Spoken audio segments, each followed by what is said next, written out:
Number seems to be quite significant. I think we can start right away. Agree? Okay, I'm ready to go. Are you going to do an introduction, or do you want me to do that? Let me do an introduction by starting by expressing our word of gratitude for those who managed to attend or participate this teach-in seminar. We are quite grateful for you to find time, and we hope that the seminar is going to be very informative because it touches upon an interesting aspect of the development of the continent, which is the state of industrialization in Africa. Yes, industrialization in Africa is a concept that is highly contested in the sense that it is argued that the continent is at a different stages of industrialization. However, as we look forward to the Africa Continental Free Trade Area, it's obvious that the continent will have to really improve in this aspect. But I'm not really a person who is an expert in terms of providing the interesting perspectives on this.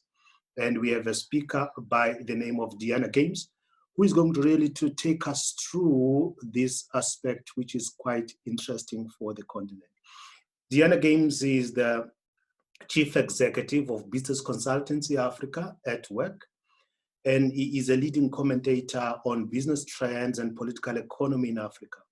She is the author of many published reports on African business and is a columnist on Africa for African Business Magazine and writes for other leading publications. She is the author of the book titled Business in Africa, Corporate Insights that was published by Penguin in 2013. Dianna has traveled widely around the continent over many years, researching, writing about, and observing the development trajectories and the trends in countries over several decades. She also heads up the South Africa-Nigeria Business Chamber that is based in Johannesburg. She is an alumna of Rhodes University. With that appetite, I hope Dianna will not disappoint. Over to you, Dianna. Thank you. Similani, thank you very much for the introduction. I just wanted to say hello before I put my slides up. I just have a couple of slides, and I'm really going to focus on the industrialization issue rather than the African free trade area. I know you have other speakers in the series, so I'm quite sure there's a lot of information being shared about that. And so I think that I want to just unpack a little bit of the issues around industrialization. As Similani said, I've been traveling around this continent for decades now, and I've seen the changes. I've seen the changes for better, for worse, and then for better again, and so on, over different countries and so on. I'm going to look at 3 countries just briefly at the end, just to analyze some of the issues that maybe we're speaking about here. So on that note, I'm just going to open my presentation, and please feel free to list questions and things for afterwards. I can't promise I'll answer everything, but I will do my best. Right. Okay, so I've to see why this is not moving on. Okay, sorry, I'm just trying to get my slides to move on, and I'm not sure. Okay, there we go. Okay, all right, sorry about that. Okay, so there's a lot of reasons why industrialization makes sense, and I think a lot of them are obvious, but I'm just going to run briefly through some of these. You know, as I'm sure you know, our biggest export is raw material, raw commodities, with very little value addition.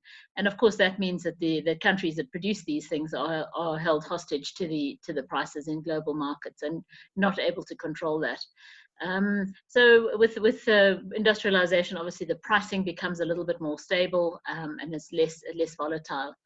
And that in turn provides a more sustainable tax base. The tax base in Africa, the tax to GDP is incredibly low. I think South Africa and a couple of North African countries. South Africa tends to mimic more the the sort of trajectory and the makeup of North African countries rather than many sub-Saharan countries. and the tax base in most countries is incredibly low, sorry, as a percentage to tax to GDP. So this is a big issue, and this is something, I mean, the savings and tax issues are big issues for governments going forward. And obviously jobs is increasingly becoming an issue. I think it always has been, but because the growth rates have been high for a long time. But I think what you're seeing now is really a more young people coming into the market. The age differential is changing. The demographic is changing slightly. So there is a more concerted effort and more discussions by African leaders to talk about job growth. There's been a lot of lip service paid about how many jobs are going to be created, how they're going to be created. And that's not just here, that's in all countries, where as soon as a politician gets on a stage, this seems to be something that's talked about, but in reality, it's not really translated or into or doesn't trickle down into policy and into the economy. So this is something where industrialization has been a creator of job growth in many other countries where you've seen that industrialization. And of course, it attracts FDI. I think the biggest portion of FDI into the continent in the last few years has been into industrial enterprises. That includes energy, the oil industry and others, but also into manufacturing. And also that is, once we make things and sell them, that's we can export them. And also an opportunity for SMEs to get into the value chains. SMEs traditionally make up 80% of African economies, and yet there's not enough development and not enough consideration of how to scale this size of company. There's a lot of focus when it comes to manufacturing and industrialization. There seems to be an undue focus on multinational companies and large companies, because that tends to be where the energy is expended in terms of industrialization. And of course, it's an opportunity for increased value addition. Sorry, I've repeated the jobs. But also I think that a lot of what the free trade area is going to hopefully do is for countries to produce inputs for manufacturing. A lot of the imports into Africa are not just finished goods, but import of widgets, if you like, or inputs into manufacturing. So even if the manufacturing takes place in Africa, there's a lot of imported capital equipment and various other bits and pieces that goes into the process. So when we talk about value addition and beneficiation, it's often at the other end of the chain, looking at, for example, refineries or processing gold and things like that. But actually, a lot of the value addition could be done at the front load the process as well. And that could be done in Africa rather than importing it. Okay, so these are some of the trends. And basically what's happened in Africa is we've seen a process of deindustrialization, where there's been a shift to imports. A lot of companies have closed down over the years for one reason or another, often to do with national issues, the wrong models, the changeover from colonial rule into independent countries, independently governed. And there's a lot of reasons for it, but there has definitely been a shift. And the manufacturing in 2014 was much lower than it was in 1990. So although the value has increased, but and what we've seen everywhere in Africa is a big shift to imports. Africa has become an import-dependent country in all sorts of levels, from food and medicine through to consumer goods. And there's a huge amount of consumption. And if you look at the continental trade figures for Africa, you'll see that I did have them, but they're not in front of me now, where the exports was for raw materials more than 50%, and the imports for consumer goods was about 30%. In both cases, the highest category of imports and exports. So that reflects where we are, and I think that is a problem. A lot of that has been the rise of China in Africa. There's a lot of cheap imports coming through, and so we can afford those, and that is putting a lot of industry out of business. And you've seen in some cases, like the textile industry, for example, most countries in Africa, or a lot of countries in Africa, had a thriving textile industry 20, 30 years ago. But in almost all cases, it is actually no longer there, except where you've got pockets of AGOA-related, in most cases, industry in the textile sector, making clothing, etc. Ethiopia, think Swaziland, etc. And employment in industry is fractional in sub-Saharan Africa. So where a lot of employment anyway is informal or unrecorded, but you also see a lot of certainly growing employment in the services sector. And import, what happened in the early sort of a few decades ago, there was a real trend. In fact, going back to colonial times, import substitution was a big factor in terms of driving industry. And there's a lot of issues around that, which we don't have time to go into today, but it might be something to look at because it works. In some cases it works, in other cases it doesn't. It can have effects of distorting economies. And I'll talk a little bit about Nigeria in that regard a little bit later. And really, but that is the way I think what a lot of countries are looking at is import substitution, because we are so highly import dependent. The idea is, and also we are tend to be forex starved because our exports are not substantial enough. So import substitution addresses the issue of forex availability, and most countries at the moment have a severe problem with that. It comes and goes depending on the global impact of various things that are happening. And we have declining terms of trade as well. Basically, we're importing too much and exporting too little. And local content also plays into this.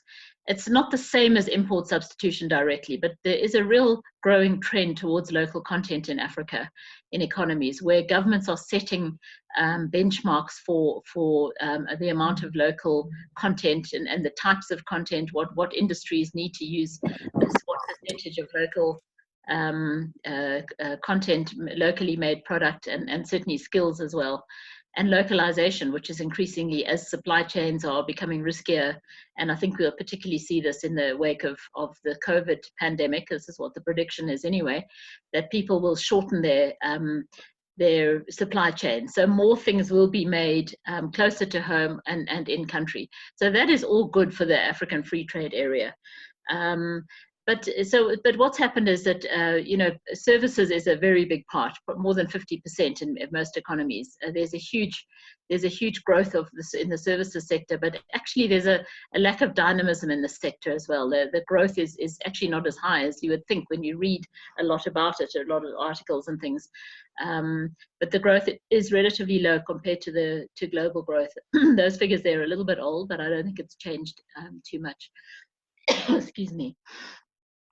And then the other issue on the horizon is, and it's not clear yet how it will affect industrialization, is automation, or the fourth industrial revolution, as some people like to call it, where basically you might see manufacturing going up or industrialization taking place, but you won't see job growth because of the artificial intelligence and automation that is becoming very much part of this. So the other thing, the big thing that we talk a lot about, these issues that people don't focus on enough, in my view, because I think this is absolutely critical, is how competitive African countries are. If we're going to export things, even if they are to each other, how competitive are we? How competitive are the pricing, the quality, the time to market, all of these issues? And so this is now the 2019 competitiveness index. You'll find Mauritius is actually at the top of just about every index these days. South Africa much less so, but these small island states, Seychelles as well, and these smaller countries. At the 17 of the bottom 20 on the list are all African. So that is something to also think about. If we're going to industrialize, we have to make sure we are competitive. Otherwise, it's not going to work as optimally. And this similarly, the Doing Business rankings, the World Bank. And so if you look there, they cover, I think, 6 or 7 different categories. I've just listed the top ones in 2020. Including starting a business. So there's the main ranking, which you'll see next to the country name, and then there's the different rankings for different parts of the things that are measured. And if you look at the starting a business rankings, and even things like getting electricity, a lot of countries are very, very low down on that. That's out of 190 countries. Now, these are the critical things to just in generally building inclusive growth in African markets. But it's amazing that countries can actually look at these things and still not do much about them, it seems. South Africa has done very few reforms in terms of these doing business rankings in the last couple of years, unlike some like Mauritius, Rwanda in particular, and even Nigeria this past year. Again, the worst performers, if you compare this to the last slide, you'll see there are many of the same countries. Now, remembering that we are all in this together, the African Free Trade Area is an African play. It's not regional. Well, it is regional to an extent, but I mean, we're all in this. If you look at how badly some of these countries are doing on these various indices, that is a cause for concern. Challenges, many of those, I'm not going to go through each of these, but high cost environments, and that gets back to the competitiveness issue. I mean, African countries are mostly high cost environments for all sorts of reasons, a lot to do with the cost of power, the cost of, the infrastructure deficits, the fact that the railways don't work in a lot of places, the congestion in ports, and a whole range of issues, and compliance issues as well. Africa is very highly regulated in many ways, and often not to the benefit of, it doesn't serve much purpose. So very high cost environments, which does lessen our competitiveness. And meeting international certification, I mean, these are big issues and big expensive issues, and we don't really have a lot of infrastructure in that regard in Africa, including sort of testing facilities and so on for goods to go into international markets. And limited information about trade advantages. One of the things that came up from the African Development Bank is that businesses don't really understand a lot about these various trade, even the previous SADC and COMESA and all of these other trade blocks, and what they could get out of it. So there's a lot of issues that people have to keep up, otherwise they're not going to have it to their benefit. And I've mentioned a few of these already, the growth of automation and the high level of services, as opposed to nascent industry. It's not big enough. And a mindset, I've spoken to a lot of people over time who think a lot of smaller companies, SMEs, don't believe that manufacturing is they think it's a multinational company, it's a big thing. They don't feel that that it's much easier to be in services or something else. So then it requires a change of mindset to say that we can actually make things, whether it be value addition to food or other things. So that also is an issue. And Africa is also, as things stand, for a lot of the reasons we've just spoken about, not well integrated into global supply chains. And North and Sub-Saharan Africa are actually sort of heading in different directions. North Africa, much more integrated with Middle East and Europe, and Sub-Saharan Africa with Asia. And also, it's come back to competitiveness. Do we have are we digitally connected sufficiently to be part of global supply chains? If you're producing a part for example, Boeing, out of South Africa or out of Botswana, you need to be on a par with the entire global chain. You can't be having excuses about there's a strike on or there's a power cut. You have to be, if you're going to enter into that play in that space, you have to be globally competitive, and this is what a lot of governments maybe don't realize, that when they look at policies or where they don't address issues like broadband access and look even down to the ports and market development and things like that. What is required is there's three main categories to be part of a global supply chain: price, time to market, and quality. And if you can't keep up with those in terms of because of the environment that you're in, then that's a real problem. Then you can't play in that space. So that actually, I think, in some cases has driven people out of Africa in order to be set up elsewhere where they can actually do that. So these are things we have to, these all play into the bigger picture. And the requirements for a lot of certification issues and so on are set in developed markets. So if we're going to export to each other, does that mean we lower the bar? Do we take into account more local realities in terms of setting the standards for moving across borders? And in terms of standardizing things, how do we do that? I mean, I think there's a lot of mindset issues here that we have to think about. And then also unsupported bureaucracy. That's a huge issue across Africa, and policy and regulation and things like that. Governments always say they're going to undo the roadblocks to doing business, but in fact, what they tend to do is they pick winners. They'll say, well, we'll look at developing this industry of it, so we'll allow them special export or import incentives and so on, instead of actually making the whole environment better for everybody, in which case you don't need to focus on specific areas.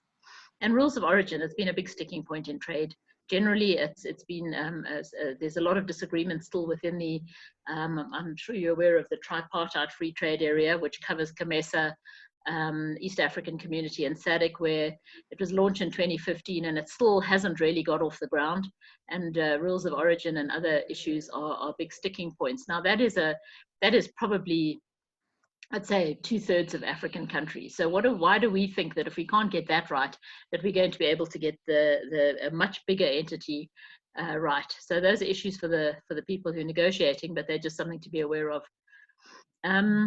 And the issues are, predominance of SMEs. It is harder to scale. It is harder to move into manufacturing, depending on the size of your company and the skills you have available, and so on. The level of agricultural outputs, if you look at a lot of countries, we don't have, agriculture often drives manufacturing, and we're not seeing the level of agricultural outputs. They're not sufficient in many countries to be able to be part of the value chain through manufacturing. And power deficits, also just the difficulty of moving goods around the continent. I don't know if anyone's been through Bight Bridge lately or one of these road border posts, road borders, incredibly difficult. And it's getting better in parts, but it's patchy, and some border posts are still incredibly difficult to move through as trucks laden with goods. And so that's a huge issue. And no amount of years and years of trade facilitation don't seem to have addressed that issue as yet. And also, I think that, we have another issue. There's a lot of protectionism in Africa, and despite there's a lot of talk about free trade, but actually what happens on the ground is that there's a lot of protectionism. And I don't know whether in the post-COVID, there's talk that the free trade area will start trading and from January or so onwards. But we'll be in a sort of hopefully, a post-COVID era. And what we've seen during the COVID pandemic, of course, is closed borders, very national, people internally focused, looking at how to rebuild their own economies and so on. And it'd be interesting to see whether governments will have the capacity or the willingness to actually look outwards and see the advantage of regional recovery strategies rather than national, because already you have a very strong predisposition to national strategies, which accounts for high levels of non-tariff barriers. Even as the barriers come down, tariffs, the other things pop up, and they're often ad hoc and so on. So that'll be interesting to see. This protectionism it's a real mindset across Africa in governments. And these are just some of the suggestions. I think, business government trust, there's certainly not enough. The countries that succeed, you often find that there is engagement and real engagement, not just talking and sort of things like NEDLAC, where it's opportunities where business is really brought in as part of the national planning, and also the economic diplomacy, that the business and government work together, and that doesn't happen in a lot of places. Excuse me. It does happen in Mauritius, which, as I pointed out earlier, where they're at the top of many indices out there. And of course, the improved business environment, and that's absolutely non-negotiable in terms of making this thing work. So basically, when governments say they need to look at the roadblocks and remove them, that is what they need to do. And they need to ask business, what are the roadblocks, rather than deciding off their own bat what they think the roadblocks are. And also balance between realism and sentiment. There's a lot of policies that are based on, this is what we want, to put in place harsh quotas for things and targets and so on that aren't realistic, and then it seems things seem to fail. It creates ill will maybe among investors and others. So there's it's important to keep a realistic. We all want this thing to work, but maybe it needs a bit of time. We've got a lot of stuff to work through. And these things are, I think, they're common investment rules, standardization across borders, removal of non-tariff barriers, etc., and protectionist policies. Those are all absolutely essential. And that sounds easy. It looks like a very easy list, but actually it's the mindset, the political will and the mindset that's one of the hardest things to actually address. Often the things that are holding up business and investment are something that a minister can address. They don't require huge amounts of money, although you will often hear that actually Africa doesn't have the money to do this and that. It's often not about the money, it's about the political will to actually just do something, to change something, and requires, simply changing the level of seniority required to sign off something, or changing a simple policy or whatever. So so those were just some of my ideas. I just wanted to talk very briefly about 3 areas that also impact on this. One was about Zimbabwe, where I talked a little bit about how manufacturing and agriculture are aligned. And what you found in Zimbabwe is, after the land invasions, and a lot of farming was disrupted, and in fact it was ruined. I can't think of the word I need now, but so basically what you saw in Zimbabwe was that the manufacturing to GDP percentage went right down in both the manufacturing and agricultural sectors. In agriculture, from 20% of GDP to 8%. That's between 2008, which was the end of hyperinflation in Zimbabwe, and in the last 2 years or so. And manufacturing went down from 31% of GDP to 21%. It's probably lower than that. I think that's the figure they're admitting to. But at one time, you saw capacity utilization of manufacturing in Zimbabwe was right down to 5% at the height of hyperinflation. So that means, and Zimbabwe was built on import substitution. Well, not Zimbabwe, Rhodesia. And that has formed a kind of a backbone for industrialization going forward into the independent Zimbabwe and onwards. And the import substitution was very successful for the purpose it served at the time. But after the economy opened up, they found there were a lot of goods that were being made that actually were much easier and cheaper to import. So there's the issues around that as well. Another country that's looking strongly at import substitution, but is also highly protectionist in other ways, is Nigeria. And they've been driving their trade policy with import restrictions and import bans since the 1970s. So, and I think it raises, and still very import dependent country. It is starting to change, but one of the problems is that it is putting these bans in place without capacitating the rest of the economy to be able to deliver is a problem. It's just a shortcut that policymakers take. They don't put in the hard yards to make sure the economy can actually benefit from that. So that's another issue there.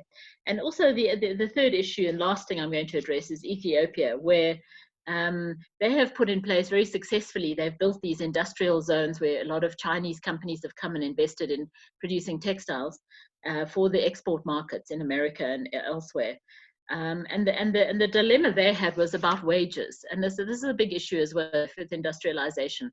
Do you give somebody a job at any cost in order to start building a value chain in industry, or do you make sure you you go much more slowly, and you make sure that you can afford higher wages from the outset? And Ethiopia put in place, they became the cheapest place to do textile exports in the world. So of course the Chinese came to take advantage of that, among other things.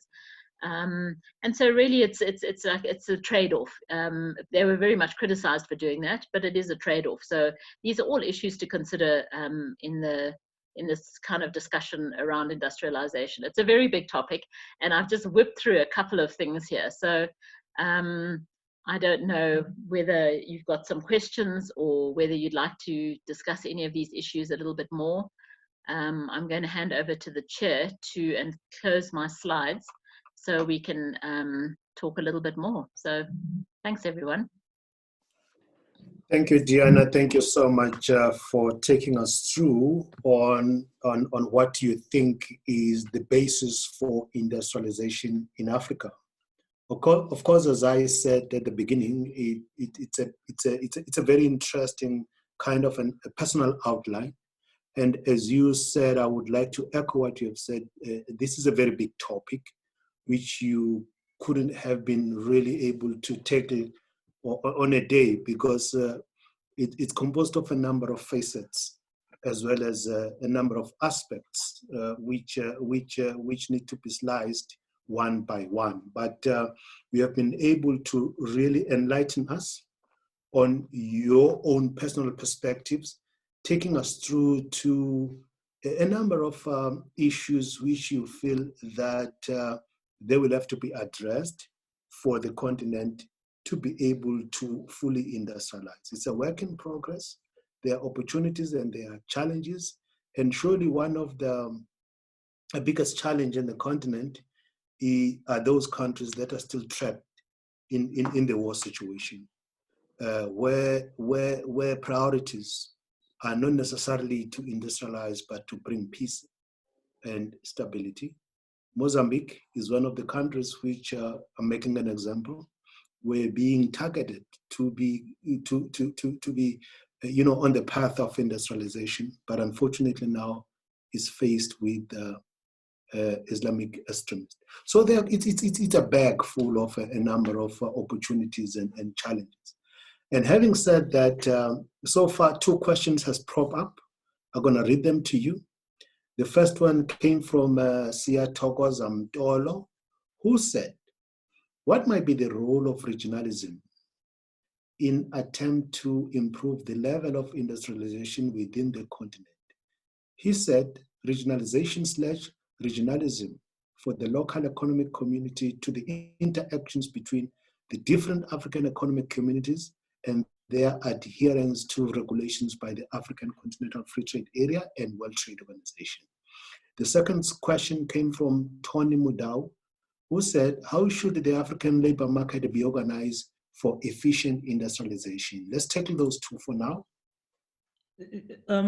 Just to point out quickly, there's also a hand up from Mbofo Lowo. Okay, let's take 2 and 2 and then we move forward. Thank you for that. Sure.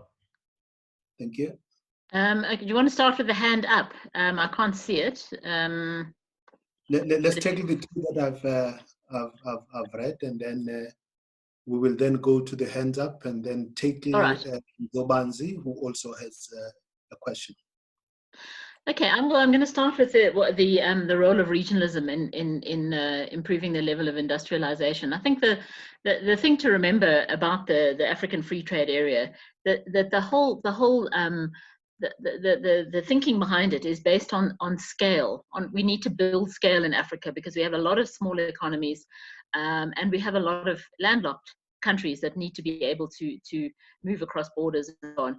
And currently, the border issues are difficult because you don't have standardization of goods and packaging and labeling and all these requirements across borders. So you make something in one country and you want to sell it in another one, you've got to, in some cases, for example, put specific labeling on that is required by, for example, I don't know, Cameroon or another country where you want to sell. So, and there's also this issue of scale and bringing together resources, looking at there's been a lot of talk of hubs, having, for example, Zimbabwe producing one particular thing and South Africa producing another, etc. And so that you're building scale within these economies, and rather than everybody making the same thing and exporting the same thing. I don't know how that works, given what I said about the protectionism and the mindset issues. But it's clear that there's a lot of political will behind the African Free Trade Area, and hopefully that will address the issue of political will to do this. I think it's just trying to see who benefits and so on. So I think there's no doubt that regionalism will improve the ability to industrialize. You can have much more sharing of resources, whether that be power. If there's already projects that are regional. The North-South Corridor, I don't know if you've heard about that. That was a big international project in Africa, basically to improve the facility of trade from Tanzania all the way down to South Africa and offshore. And that involved a lot of cross-border projects in energy, in power, in transport, road building, rail, across the board. And I think that's what's required, is making it easier to trade and leveraging resources and scale. Those are the key parts of this African Free Trade Area. Those are the things that really motivate people. And that's what we need, because all of these economies are struggling with similar issues. And if you pool your resources, clearly that would make it easier.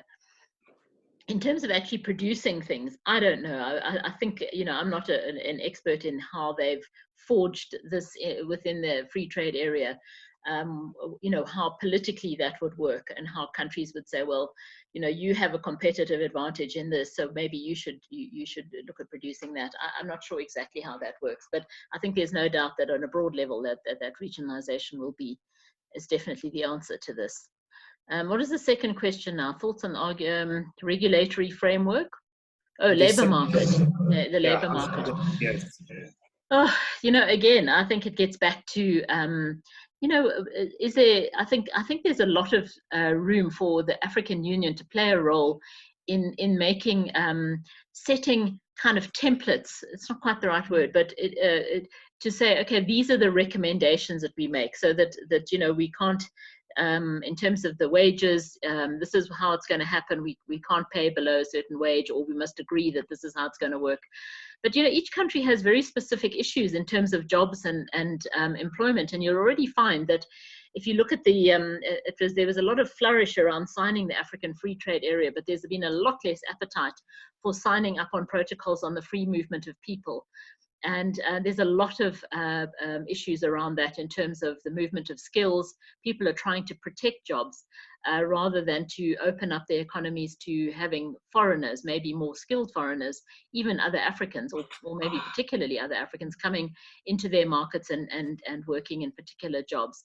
If you look at regional projects, I mean, I think there needs to be some guidance on how employment in those projects might work, and the breakdown and so on. So I think we'll have to wait and see how this labor thing pans out. But I do know that there is quite a resistance still to this free movement of people, which underpins this whole labor story.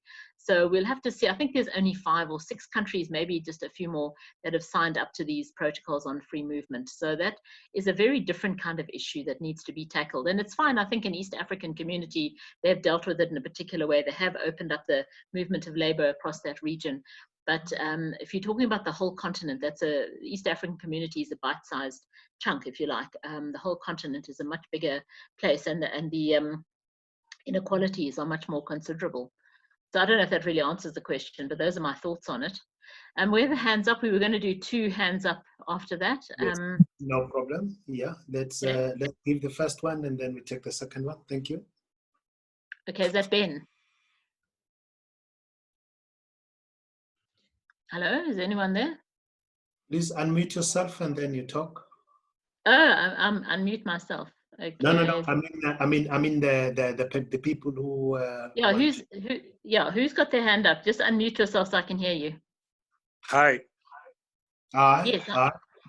Yeah, it's Mbokoro Tedu from CHIPS. Thank you, colleagues. Thank you, Dianna. Yeah, I guess 3 points from my side. I saw there was a question about regionalism as well. So I guess my starting point is around whether African countries are actually working on industrializing their value chains in a way that is productive, in a sense. I think TIPS just recently had a forum on this as well, around regional integration as well. And the main issue became around regional value chains and how we are actually all competing with each other.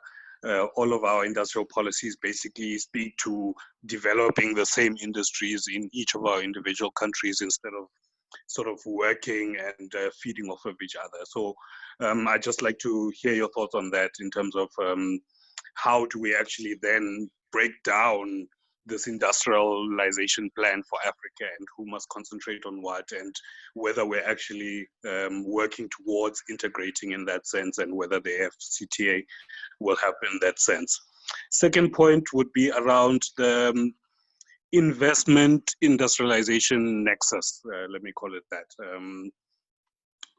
We need investment to actually industrialize, but issues around local content, issues around labor, like you're raising now, those are the things that hamper these things. We want to industrialize, but these companies will not hand over technology to us. So we're basically trapped in assembly. And, when they say local content, they hired a local cleaning firm, they hired a local accounting firm, but the actual work still resides wherever the actual intellectual property, the actual value addition happens somewhere else, So there's also that issue, and how do we tackle that? Because if the investors are not actually on board with the developmental objectives that we're trying to achieve, why do we think then we can get them?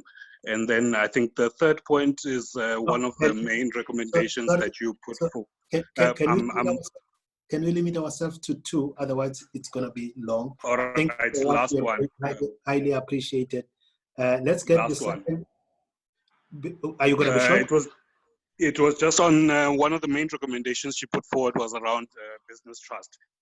Yes. I don't know what this policy uncertainty actually is. What is not certain? South Africa, as a case in point, private industry is sitting on a stash of money that they're not willing to invest. Yeah, I think what is this policy uncertainty that, what is the trust that has been broken? Yes, corruption is a major issue and all, but also I think there's a disconnect between what the developmental objectives of the region and Africa is versus what then is expected as a compensation for who the investors are. Thank you. Pleasure. Dianna, you want to take a second one, or you're going to handle these 3? Well, I think that's quite a chunk of stuff. So this is probably, these questions are probably a webinar all by themselves. So I'm not sure I can go into all the detail that's required here, but let me just touch very briefly on a few things. In terms of the regional value chains, I actually did tune into that TIPS webinar the other day, and I heard people saying, nothing has changed. We've all got these ideas and there's plans and visions and all put forward, but these are not being implemented in terms of these regional industrialization plans. I certainly believe, and I don't know the details of all these different plans, but I certainly believe that it's how do you share the spoils, if I can put it this way. Everyone has a development objective in mind, but the question is, how do you kind of spread that out? Should it be a case of sharing the things out in that kind of way, and saying, well, you do this, you have a competitive, I think there's an argument to say you have a competitive advantage here because you have a really good access to power and we don't, so therefore let's think about this and that. But are countries really willing to share like that? I'm not sure we're there yet, and maybe this is the free trade area is a stepping stone towards that, to deciding how you do that. Because I think what most countries are looking at thinking is like we're going to do more and better, and we'll reap the rewards of that on a national basis. And if you look at SADC, and we've had trade areas, this African free trade area is often painted as something new. It's not new. It's basically an agglomeration, of course, under a different and more sympathetic and more advanced umbrella. But it's an agglomeration of all these trade areas that have existed for a long time across the continent, from west to east, north, south.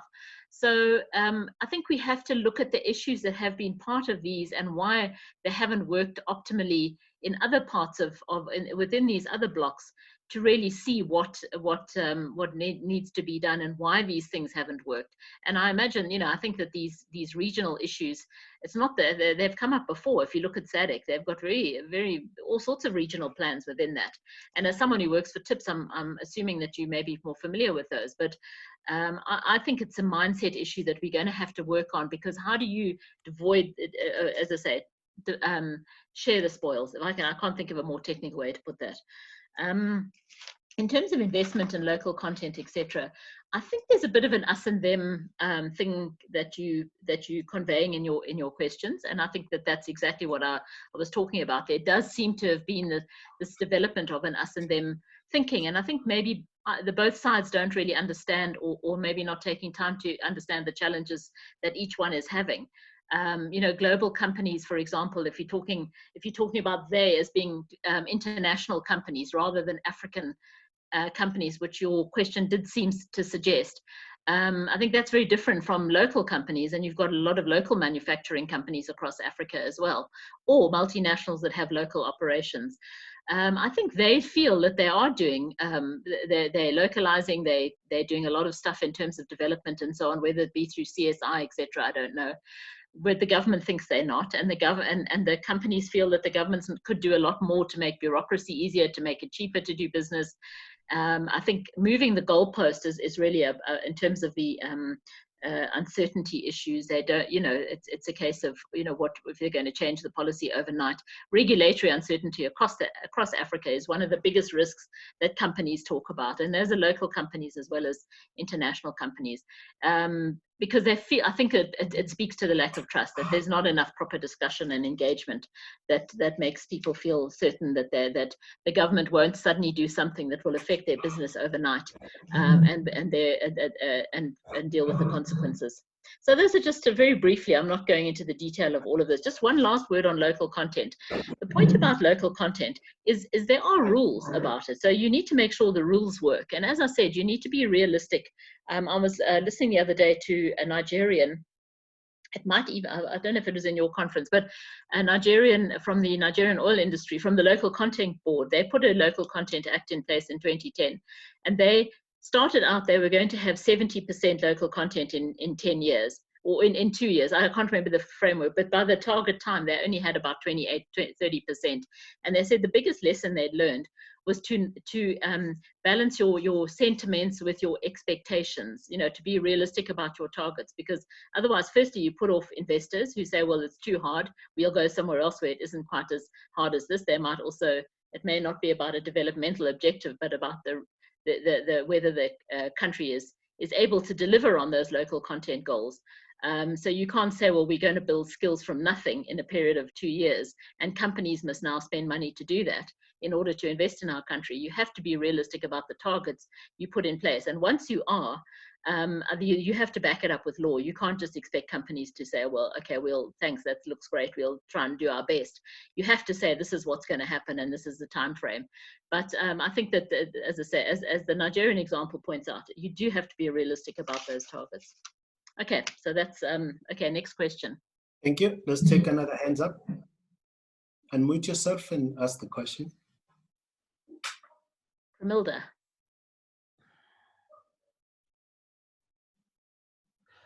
Okay, anyone? Can I, Chair? Yes. If I'm able to suggest, are you not able to pick up some of the questions from the group? Either you can ask them directly, or you can just call out a name to ask that question. No, there are questions that have popped up, but take their hands, and those who have just listed the questions and posted the questions. They are flowing, and I'm aware of them, but I was just clearing the balance that, yes, we have the first person, and we need a second one. Okay. So I see. Unmute yourself, Camilda. You need to unmute yourself. All right, while Camilda is busy, okay. Okay. Okay, she disappeared. Let me just go on to this question in the interest of time, because we are running out of time here. Okay, I'm just looking at the question here. Any thoughts on the argument that the regulatory framework may prove too complicated for the poorer African countries?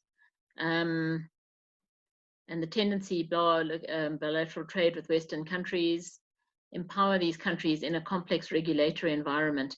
This is the fact that there's such differences in the globalization, if you like, of so many African economies, and their economic advancement and so on. The fact that there's such a differential between countries is a huge sticking point, and I think the free trade area deals with it by giving time frames for different countries to reach certain different points. But I think that is going to be a real blockage. If you look at SADC, for example, I mean, SADC launched without two of its biggest economies, when that's Angola and the DRC. I don't think they even to this day have acceded to the SADC agreement. I could be wrong. I think DRC might have, but maybe. So you're looking at a lot of very poor countries. I mean, Africa has, I think, 33 countries categorized as least developed countries. That's an official categorization if you want to look it up. And that gives them a lot of development advantages and so on, but it also shows that they are very constrained in a lot of ways in terms of their development indices and targets and so on.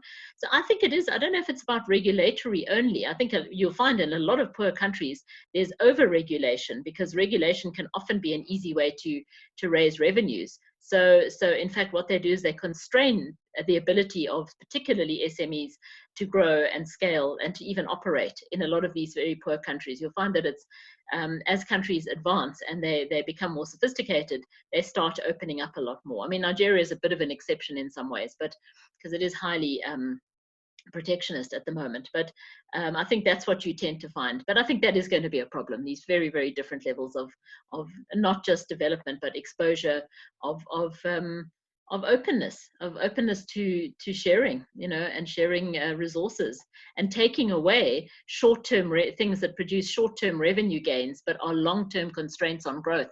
And you see that in a lot of countries, and even the bigger countries. And I might just, as a small example, use air travel. I've just been reading about something just this week about the cost of landing fees for African countries, and a lot of the costs associated with flights. And of course that is seen as an elite thing, but basically there could be more flights. It could be a lot cheaper to fly in Africa if a lot of these short-term costs and a lot of these short-term revenue generating things are to do with exports and moving things across borders. So whether countries are prepared to look at the long-term view of raising revenue and taking away the short-term benefits of revenue that they have in place is another story. All right, do we have any more hands up? Otherwise, I'm just looking further down these questions. So Melanie, have you got, can you ask, I'm not, I don't know if you've been reading while I've been talking. I've just got another one here. Africa is what is termed a population and youth dividend. However, this dividend cannot be reaped because of inequality and lack of education. What are the industrial strategies to be adopted to ensure we industrialize? Well, I think the first thing is that education, and it's not just in Africa, education across the world is not really prepared sufficiently for this fourth industrial revolution. And in fact, in Africa, not for the third industrial revolution either, or possibly even the second. And education is the one place where interventions can be very real and can scale quite quickly. And it's just a pity that the outputs in education pretty much across Africa are much lower than they could be. And you don't have people in many countries even finishing their full term at school. So I think a lot more could be built into the education system too. And again, it talks to mindset changes, and also just basic productivity issues, thinking about SMEs, how to innovation, and all of these things could be addressed at a school level, because these are skills that we often told are going to be needed in the future. And then certainly if we're going to industrialize, these are skills. And as I say, it's not always just about the skills, it's about the way of thinking about things, and accepting and embracing technology and other things that needs to be dealt with. And that can certainly be done at an education level. Ethiopian approach. Yeah, okay. Yeah, I was just going to say that. Okay. The higher versus lower wages. Well, the Ethiopian government reckons that they've got no skills, and this also talks a little bit to the local content story, where they have not developed. Ethiopia has been a very closed economy for a very long time. I mean, they're only opening up a lot of sectors in the last few years. So there isn't a historical or generational, if you like, skills development model in Ethiopia. So a lot of people are working in corporate jobs for the first time. They're learning new skills. They're working in these kind of environments. So the government feels that in order to build these skills, what it wanted to do was to make it as easy as possible for investors to bring their money to Ethiopia and set up these factories in these special zones. And so they came in at a sort of bargain basement wage, if you like, and the government's thinking was better to build. We need to build something, and we are building it from scratch. So we can't actually price ourselves out of the market when we don't have a skilled workforce. So rather we build this thing on the back of giving people jobs, but if we set the wages too high and we have no skilled labor or little skilled labor, you know, people are not going to come. If they're going to pay too much, they can still go to Bangladesh or other places if the prices are comparable, the wage levels rather. So it's a case of the trade-off was to bring investors to Ethiopia and start the process of industrialization off a low base. And then hopefully start moving up the industrialization scale. Maybe those people who've now learned skills with these Chinese companies could perhaps move into light industry, into local companies who want to scale, and so on. So that was their thinking on the trade-off. A lot of people would say, well, if people are earning so little, they're not actually moving up any kind of value chain. I guess that remains to be seen, and that's what a lot of people are saying. We don't want to be the labor pool of the world at any price. But labor is a strategic advantage for companies who employ a lot of people, like industry, for example. So these are all issues out there. These are not my thoughts. I'm quoting what the Ethiopians were thinking in doing it this way. So it's really a employment or no employment. Is it decent jobs versus unemployment? These are all issues that I'm relying on all you students out there to tackle and start writing articles about, so we can give it some more thought. Okay, anything else? Should we have a synchronized industrial policy? I'm sorry if I'm missing any questions. I'm just scrolling a bit here. In Africa, taking lessons I wanted to direct it from so that at least you focus on answering the question. There's one which came from Mzobanzi, where she said, should we have a synchronized industrial policy in Africa, taking lessons from the disintegration of EU? And he said, if yes, which African industrial policy framework should Africa use? That's a detailed technical question. So I'm not sure I'm going to really answer that, because I don't feel equipped to make those comparisons. But I think it's, I would argue that maybe it's too soon, that we've got a lot of other things to work through before we can build that scale that's needed to even get anywhere to where the EU got to in its heyday. But there's a lot of people better equipped to talk about, so I'm not going to really take that question.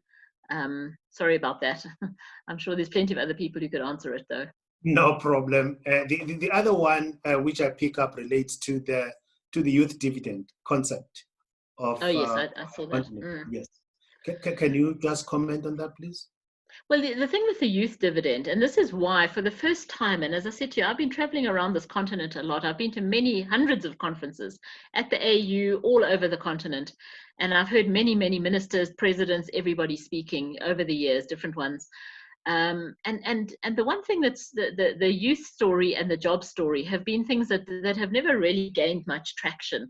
And a lot of countries, people sort of live past their governments, and so they don't rely on the government to provide jobs for them or houses or anything. Actually, people get on with their lives, and they've built an incredible resilience in order to be able to do that.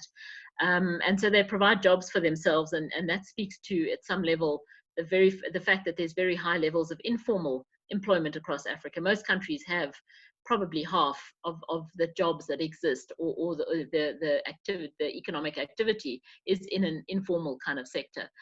But I think what's happening, I think the real game changer that I've seen is technology, the advent of technology and mobile phones. And this is something that the youth are very attuned to, and I think that this is the way that governments and policymakers and companies and everybody, all the stakeholders, could certainly make a big difference fairly quickly through technology, through innovation, and to move forward in these ways. I think there's much more appetite for entrepreneurship these days. Before, people used to want to work for a company. Now people are prepared to or keen to work for themselves and build small companies. But I think the point is that not everyone can just be a small company. Economies, in order to grow, have to have some kind of scale, and they have to make things, and otherwise they're going to have to import them, make them or grow them and sell them. I mean, that's how countries become rich. So I think there's there's a nexus of technology and a growing youth population, and hopefully these two things benefit each other. Whereas before there was technology, it was much harder for people to actually for the youth dividend to be realized. There's also a lot of companies, a lot of money going into this youth employment challenge, and I think for the first time I'm seeing governments really taking it seriously too. So I don't know if that really answers the question, but those are some of my thoughts on it. Okay, I think yes, as you said, it's not necessarily a matter of providing the sweeping answer to any question, but just to share the views. And I've decided to show myself, because it seems as if people were wondering, who is this person? And And allow me then, in the interest of time, to express again my word of thanks for you to find time to come and share your views with us. I think they were very much important and an eye-opener to all of us. And also then last big thank goes to the audience, because without them, this seminar wouldn't have been possible. And I think they've gained something. And whatever problem maybe you were unable to provide convincing answers, I mean, there's still another seminar tomorrow. And Vio actually has just put his head on the block by saying that he will tackle some of the issues which have been touched today tomorrow. So colleagues, allow me to thank each and every one of you and say goodbye. All right, thank you. Okay, thanks everybody. Bye. Thank you, Dianna. Thank you. Bye-bye. Thank you.